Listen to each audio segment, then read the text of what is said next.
There's a fucking shiner right there. Hello everyone, and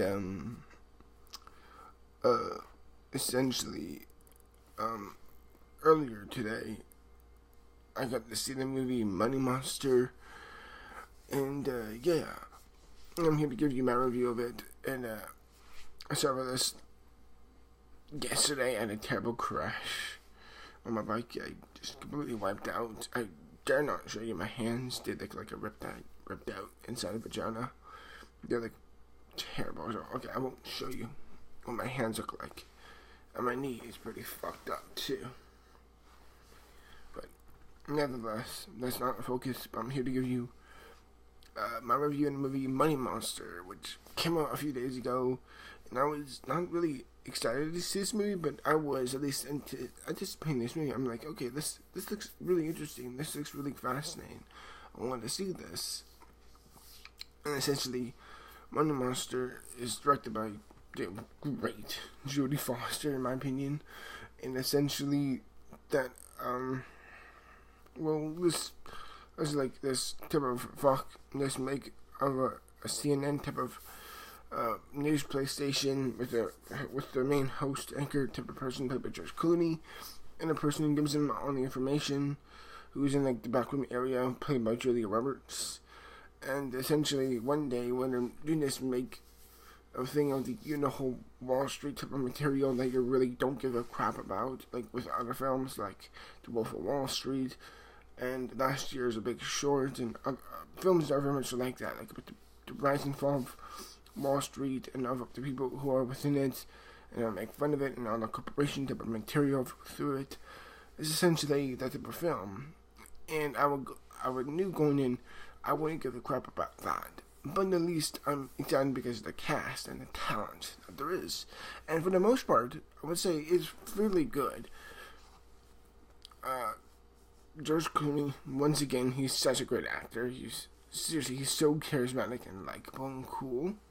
But he sells that sternness and that greatness in this performance that you really can't help but feel so great towards, and you love him because of that.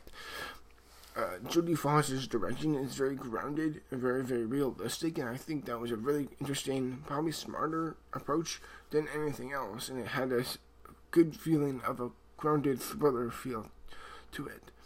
Even though it feels a bit too old for that, especially for today's standards. Like, this feels like a film set in the mid to late 90s at least. Stay in focus. Julia Roberts, she's great as always. She's really good. The person who basically has the character who has George Clooney at gunpoint is played by the fabulous Jack O'Connell, because Jack O'Connell was in last year's 71, which is one of my favorite films of that year.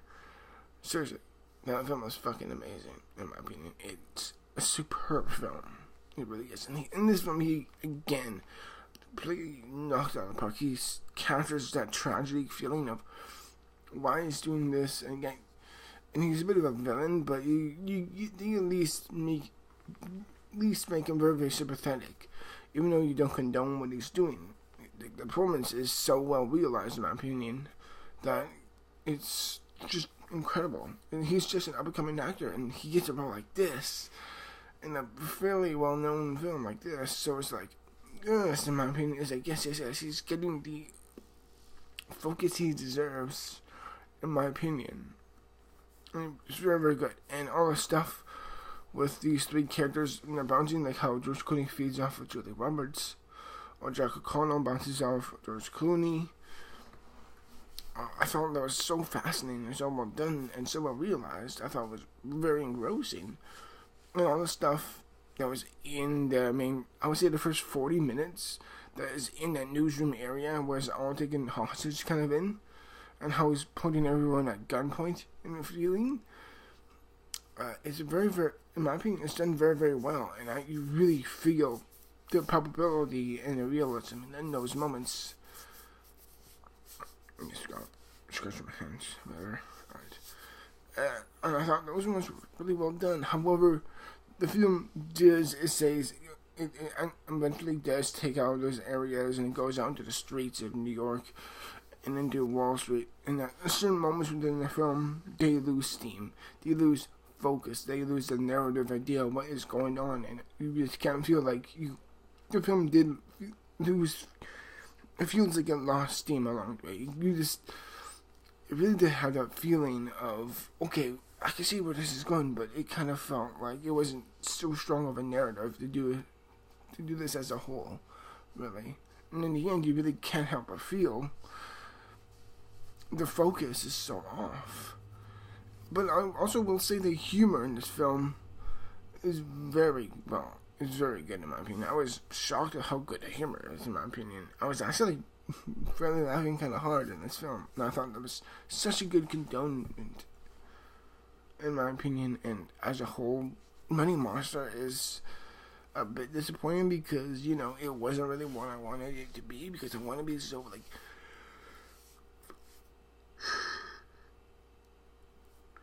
sorry, because I want to be, like, very unique, very, very modern, political, like, thriller, suspense of a modern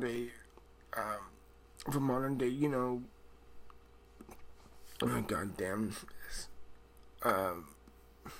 like, you know, Wall Street type of feel to it, but instead it feels very out of date, and the storytelling feels a bit too old, and it feels like there's a lot of weak points where the film can seriously improve. But the acting is very solid, and the plot itself is very, very fascinating, and in the end, I really did love. I wouldn't say I loved it, but I was fairly disappointed, but I at least got my fair share of what I wanted in Money Monster. So in the end, I'm going to give Money Monster, in my opinion, I'm going to give it a 63%, everyone. I really do hope you agree or disagree with my rating with this film. But in the end, that's just what I think of this film. And yeah, that's just my overall opinion on it. And in the end, that's my review, everyone. Oh yes, I do apologize for my last video, because in that video I said this weekend I'll see Neighbors 2. That's not the case. That's not that good. Doesn't come out here in Canada for like another 2-3 weeks. So I do apologize for that. But in the end, that's my review of Money Monster, everyone. I really do hope you enjoy it. And yeah, we'll see you in the future for more videos as always. Till then, thank you for watching, and I'll see you till then. Bye. Yeah.